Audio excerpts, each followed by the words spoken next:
Today, we will learn about percentage.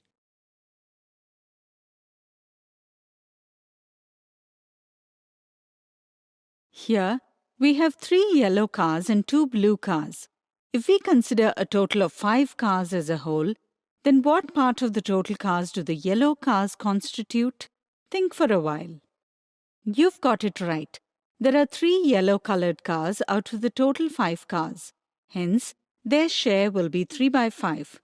If we have to represent this fraction in a square of 100 equal parts, then how will we do it? We will find an equivalent fraction to 3 by 5 whose denominator is 100. For this, we will multiply both the numerator and denominator of the fraction 3 by 5 by 20 to get 60 by 100.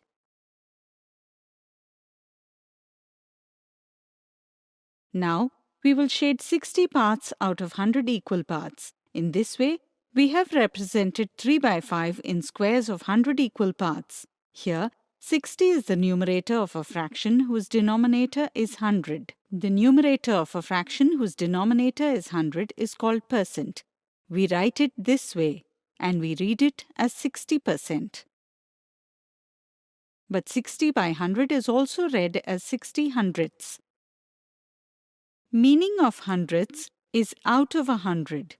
If we use the word hundredths or percentage, it means per 100 or out of 100. In this way, 60 hundredths or 60% means 60 out of 100.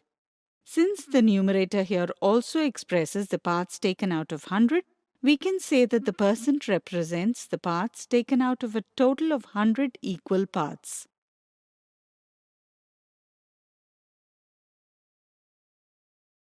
Now let's find out how to find percent in mathematics.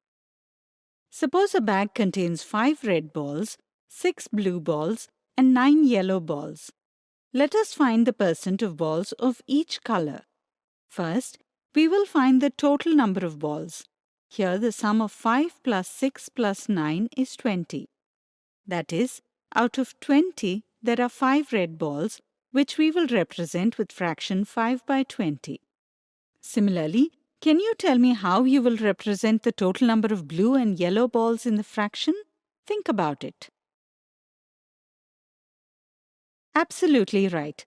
6 out of 20 are blue balls, so it can be written as 6 by 20, and 9 out of 20 are yellow balls and can be written in the form of fraction 9 by 20.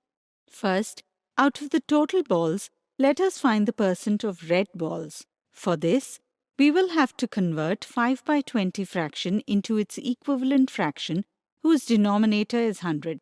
Think about how we will do this. Let me explain. We will multiply both the numerator and the denominator of 5 by 20 by 5. By doing this, we will get an equivalent fraction of 5 by 20, that is 25 by 100. Percent is the numerator of the fraction whose denominator is 100. In this fraction 25 by 100, the denominator is 100 and the numerator 25, so we will call it 25% and write it like this. There is another method for conversion. We will understand that while finding the percent of blue balls.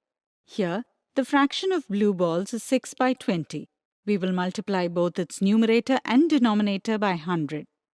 Since we are multiplying the numerator and denominator by the same number, the value of the fraction will not change. Now, we can write it as 6 into 100 by 20 into 1 by 100.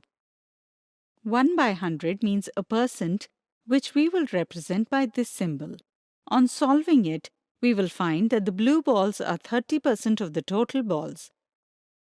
This method is very effective in situations where there is a difficulty in converting the denominator of a fraction to 100. For example, to express 4 by 15 as a percent, we will multiply 4 by 15 into 100 by 100, which is equal to 4 into 100 by 15 into 1 by 100, which is equal to 400 by 15%, which is equal to 26 by 3%. In this way, you must have understood by now how we express a fraction in percent. Now, will you be able to find the percent of yellow balls? Try it for yourself. Today, we learned percentage.